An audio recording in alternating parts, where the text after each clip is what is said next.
Yeah, what's up with your boys, bruh? Fly like overseas, I'm about to take another pill. I might just down the hill.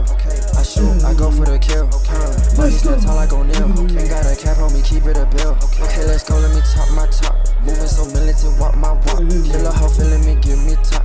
Put it in Tiffany, okay, y'all. Put it in Tiffany, okay, cool. Don't get too close to me, change my mood. Feel like Osama, I'm quick to attack. Try to get in, but it's coupe, not black. He tryna hate, but he just got smacked. Keep it a thought, while keep it a stack. Feel like I'm Bow Wow riding Maybachs. You ain't got motion, homie, you wait.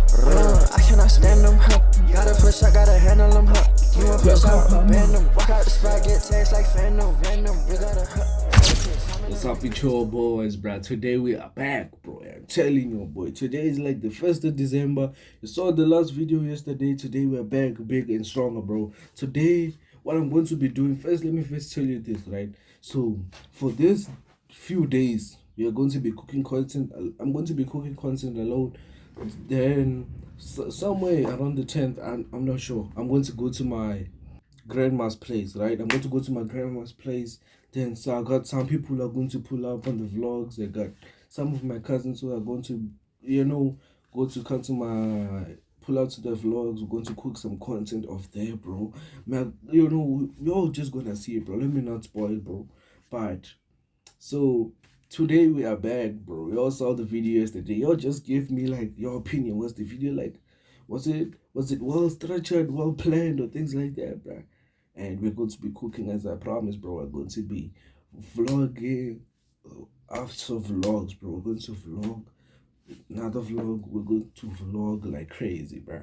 We're going to vlog like crazy. Today we're going to be cooking content alone, but we're going to be reacting to one of the folk chase someone be like a storyteller, bro. We're going to be reacting to the story. This person I tapped in like yesterday. I watched like 15 stories, bro. I won't lie, they were like amazing, bro. The reason why some of them were free, but like the thing is like after he tells the story, he gives you like life advices, bro, and like that's a good thing. You can learn based on that thing, bro. It's a heavy world we live in, bro. It's a heavy world we live in. It's chat at the end of that. Well, don't forget to like, comment, share, and subscribe, bro. And I don't know what to say, but shit. You're off the lighting, bro. You're off the lighting, bro. You see, I'm getting on some. You're just off the room, bro. It's never this clean, bro. It's never this clean, bro. But after, I'm going to clean. I'm gonna cool content, bro. I'm gonna cool content. Yo, I forgot like, comment, subscribe, bro. Yo, boys. What I'm going to be reacting to is this story. So the title said like she had sex with men and like gave them HIV. Be careful. Yo. Oh nah. Oh nah. Your niggas, bro. Your niggas who likes to, last will kill you. For me. Last will kill you. You see. Last will kill you, boys. Y'all will like to do, yeah. From the last will kill you, boys. Just stay home and goon, boy. Stay home and goon, boy. Just kidding, bro. Y'all don't goon, bro. I don't tolerate that policy, bro. Y'all don't goon. Ever-bustling city of Lagos, where ambition and chaos collided daily, lived a woman named Mary. She was the kind of woman people turned in the vibrant, ever-bustling city of Lagos, where ambition and chaos collided daily. Yo, tell me, what would you rate this girl? Tell me, what would you rate this girl? And I won't lie, bro. To me, she like a young African 7, bro. 7 or like 6.5, somewhere there. 6.5 to like 7, somewhere there, bro. But like, she not that bad though. Let's just listen to the story, bro. A woman named Mary. She was the kind of woman people turned to admire, not just for her breathtaking beauty, but for the chaos collided daily. Lived a woman named Mary. She was the kind of woman people turned to admire, not just for her breathtaking beauty, but for the grace and warmth she carried within. Mary's skin glowed like the golden sunset. Her laughter rang like church bells on a quiet Sunday morning. and her presence seemed to make the world around her brighter. But it wasn't her beauty alone that made her the envy of many. It was the goodness that radiated from her soul. Mary was kind to everyone she met, from the children playing on the streets to the beggars outside her church. She always had a smile, a kind word, or a prayer to offer. Many said she was God's blessing wrapped in human form. A rare woman who was both virtuous and stunningly beautiful. Her love life was just as admirable. Mary had been with David, her boyfriend of 3 years, and her loyalty to him was unwavering. She spoke of him with pride and affection, her eyes lighting up whenever his name was mentioned. Though many men tried to win her over, some with promises of wealth, others with empty words of devotion, Mary turned them all down without hesitation. I have David, she would say simply, her voice steady. Y'all should invest on girls like this, boys. Y'all just want a girl who's like, who's too freaky. Y'all just want that, bro. Boys, y'all should invest in something like this, boys. Y'all just go for bombs. Y'all just go for you just go for that thing. Just go for the cookie, bro. Oh, boy, come on, bro. Y'all just want cookie in your life, bro. Invest on women like these, bro. Her smile unwavering. I have no need for anyone else. Men envied David. Women admired Mary. And together they seemed like the perfect couple. Mary's devotion was like a rare gem in a world where infidelity and heartbreak seemed to thrive. She believed in love, in trust, in doing things the right way. Life, to her, was about faithfulness, not just to David, but to God, to her values, and to herself. But even the most beautiful roses have their thorns, and Mary's perfect life was about to be pierced by one she never saw coming. Mary's career ambitions had always been as strong as her values. When she landed an interview for a position at a top multinational company, she was thrilled. The job was a dream come true, a step toward the future she had always... One thing I should tell you, Chet. One thing I should tell you. The girls were like, let me tell you one thing. The girls were like, some of them were are very like, I won't say, were not like in a well state, in a what do I call it? In a, what's the word, boys? In a, like, in a, let me say, a middle class, or let me say a low standard of living. Let me just say that, bro. I don't know how to put the words.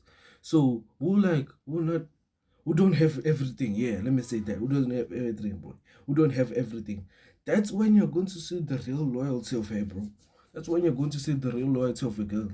When she has all the things, bro. She has money, everything. That's when you're going to see her loyalty, boy. Mostly for boys. When boys have money and things like that, girls mostly like throw this up to men, bro. And it's shy. It's shy, boy. It's shy. For the girls, it's shy. And mostly it happens when like the girl like sacrifices more to let the boy get the things that he has today, boys. This is a cruel world we live in, boys. And tell me if I'm lying or not, bro. Tell me if I'm lying, boy. Envisioned. The interview went perfectly. And when the company offered her the role pending a medical checkup, she felt as though everything was falling into place. The hospital was pristine and modern, a reflection of the company's high standards. Mary walked into the examination room with confidence, answering questions and submitting to the tests without a second thought. It felt routine until the results came back. She was called into the doctor's office, where a kind-faced man greeted her with a solemn expression. Mary could sense something was wrong, but nothing could have prepared her for what he said next. Miss Mary, the doctor began, his voice cautious. Your results show that you're HIV positive. Oh, no. At first, the words... HIV, oh, nah. No, it's shy for her, bro. It's shy for her, bro. But like, maybe I don't blame him. Maybe Tamato gave birth to her when like she was HIV. We're not sure. That's like one question you could ask yourself. How did she get that HIV? Ah, boy. I think I'm yapping too much. Let me just watch. Didn't register. She stared at him, blinking as if he had spoken in a foreign language. What? She whispered, her voice trembling. The doctor repeated himself, explaining the nature of the disease. He told her that while HIV was not curable, it was treatable.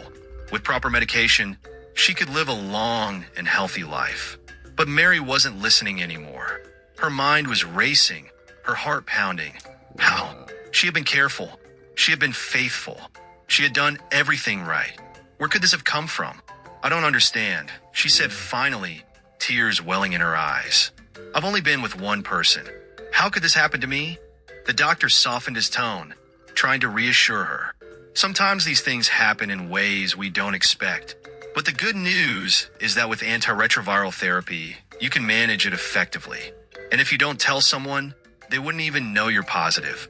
Mary took the prescription the doctor handed her, but his words offered little comfort. She left the clinic feeling like a stranger in her own body, clutching the medication as though HIV, boy. I think I was going to be saying drop every day, boy.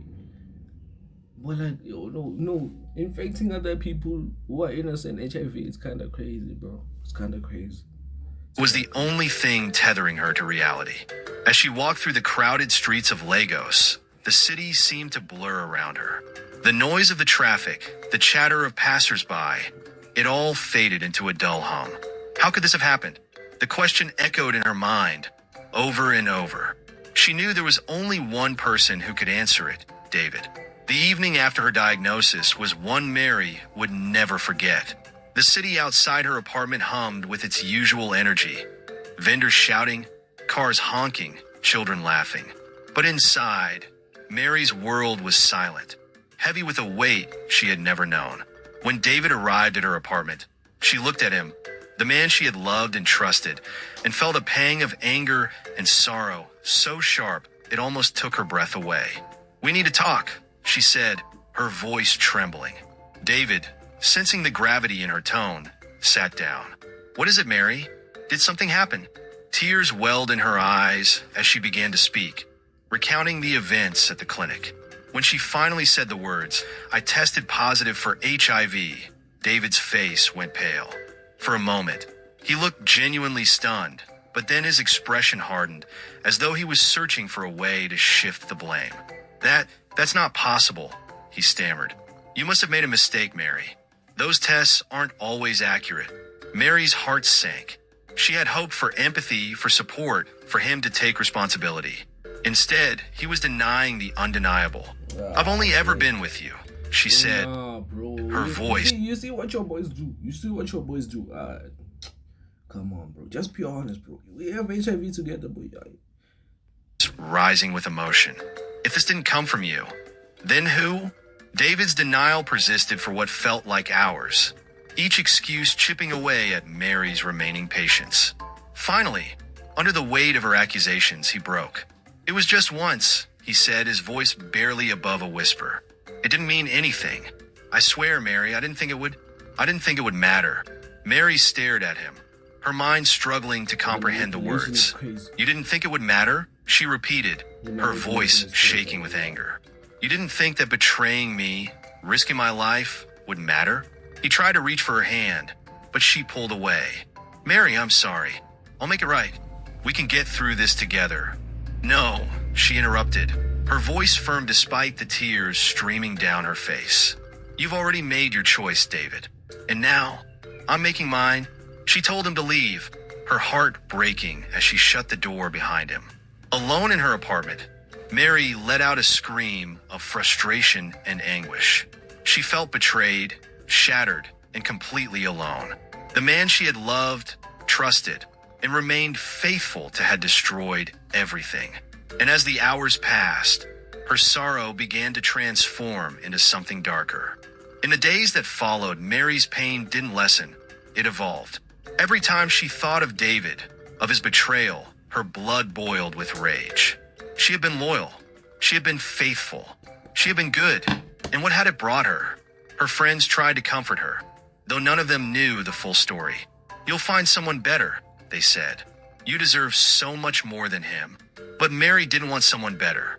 She didn't want another man to promise her the world only to leave her broken. She didn't want love, trust, or companionship anymore. What she wanted was justice, or at least what she believed justice should look like. The first time it happened, it wasn't planned. A man approached her at a coffee shop, his charm as obvious as the wedding band on his finger. "You're too beautiful to be sitting alone," he said, flashing a smile that had probably worked on countless women before her. In the past, Mary would have politely turned him down, reminded him of his obligations, or simply walked away. But this time, something inside her shifted. "Thank you," she replied, her smile sweet and inviting. They exchanged numbers, and within days, they were in her apartment. He was eager, reckless, and oblivious to the danger he was walking into. As he left that night, his ego inflated by the thought of conquering such a beautiful woman, Mary sat on her bed, her emotions a chaotic mix of satisfaction and guilt. It wasn't long before another man came along, then another. Each one had something in common. They were already taken, already committed, and yet they sought her out, assuming her beauty made her an easy conquest. Mary let them believe it, all the while knowing the silent truth she carried. Her actions weren't random. She turned down men who seemed single or genuinely kind, focusing instead on those who mirrored David's betrayal. It was as though she had appointed herself as judge and executioner, delivering consequences to those who thought they could have it all. For a while it felt like power. She was no longer the victim. She was in control. But the power came at a cost. Late at night, when the city was quiet and her thoughts were loud, Mary felt the weight of what she was doing. She thought of the wives and girlfriends of the men she had been with, the innocent women who would one day discover the truth. She thought of the ripple effect her actions might cause. But every time the guilt surfaced, she buried it under her anger. "They approached me," she told herself.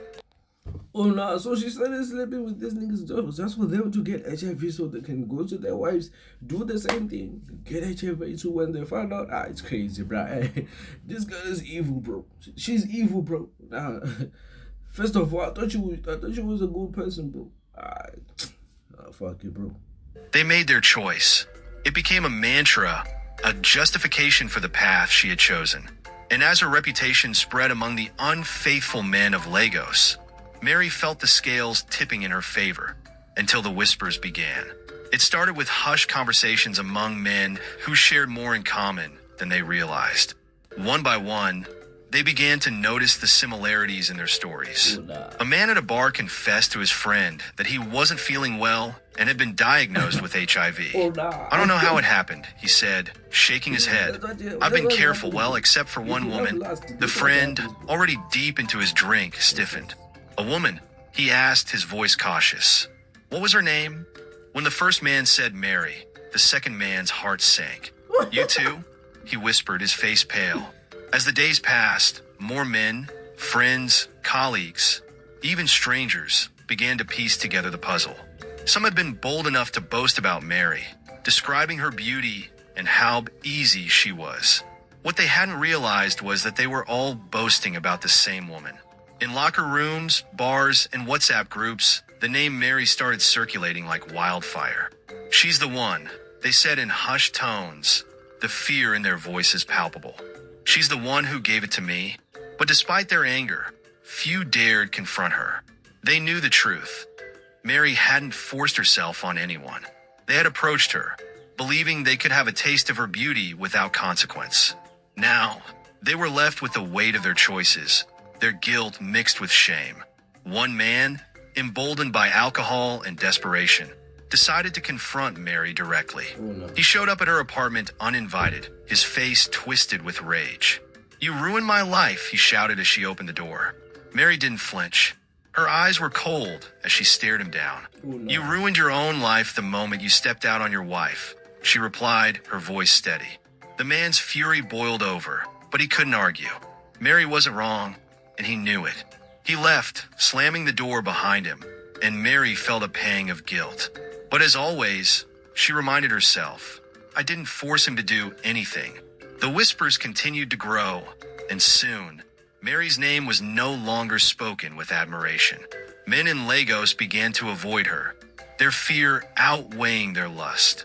Mary's reputation had become a weapon, cutting down any who dared cross her path. But it also became a burden. The eyes of the city were on her now, and she couldn't escape the weight of their judgment. The breaking point came when Mary overheard two women whispering about her at the market. They didn't know she was standing nearby, hidden by a rack of brightly colored dresses. "Did you hear about Mary?" one said, her voice low but urgent. "She's the one they're all talking about. The one who, the second woman gasped. "But she used to be so perfect. What happened to her?" Mary felt a lump form in her throat. She turned and left the market, her groceries abandoned. She couldn't stay in Lagos anymore. The city had become a prison of her own making. Within a week, she packed her belongings and moved to a new city, far from the whispers and stares. She told herself it was a fresh start, a chance to leave the past behind. But deep down, she knew the truth. She wasn't planning to change. The pain of David's betrayal still burned within her, and her anger at the world had not dimmed. In her new city, Mary settled into an apartment in a quiet neighborhood, keeping to herself at first. But as time passed, she began to notice the same patterns she had seen in Lagos. Married men flirting at bars, men in serious relationships casting longing glances her way. They were everywhere, unfaithful, selfish, and reckless. It reignited the fire within her, the dark purpose she had carried since David's betrayal. It wasn't long before Mary resumed her quiet crusade. She didn't seek men out. They always came to her. She allowed them to think she was easy, a woman who could be swayed by charm and sweet words. But behind her inviting smile, Mary knew exactly what she was doing. She continued to target men who were already taken, ignoring those who seemed single or genuinely kind. To her, this was justice, a way to expose the hypocrisy of men who betrayed their vows and commitments. As in Lagos, rumors eventually began to spread. Men whispered her name in fear, cautioning each other to stay away. But new men, unaware of her reputation, always seemed to appear, and Mary's cycle of revenge continued. For Mary, the guilt remained a quiet companion, lingering in the moments between her actions. She sometimes thought of the innocent partners of the men she had been with, the lives she might have unknowingly disrupted. But her anger always drowned out her doubts. "They came to me," she reminded herself. "I didn't force them to do anything." Mary's journey, though born from pain and betrayal, became a dark warning for everyone. Be careful who you hurt, for not everyone will simply walk away. Be faithful to your commitments, and above all, take care of yourself and your loved ones. In a world where trust is fragile and consequences are inevitable, protect your heart, your body, and your choices, because sometimes there's no going back. Yeah, fly like overseas.